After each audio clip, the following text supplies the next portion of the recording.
Before leaving Washington for his golf club in New Jersey, President Donald Trump refusing to surrender on including a citizenship question on next year's census, raising the possibility of an executive order to do so.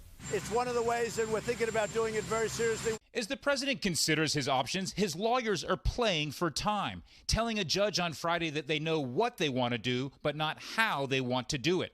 And Trump is interpreting last week's 5-4 Supreme Court ruling against the citizenship question as only a temporary setback. I have a lot of respect for Justice Roberts, but he didn't like it, but he did say, come back.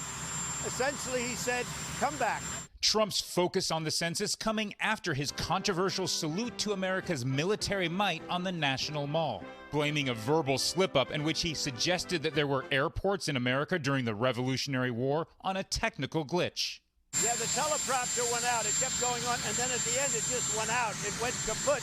Trump had previously mocked former President Barack Obama for leaning on the devices. He also responded to Joe Biden's claim that he is a bully. He's the bully I used to make fun when I was a kid in the stutter, and I smacked him in the mouth. I don't think I'm a bully at all. I just don't like being taken advantage of by other countries, by pharmaceutical companies, by all of the people that have taken advantage of this country.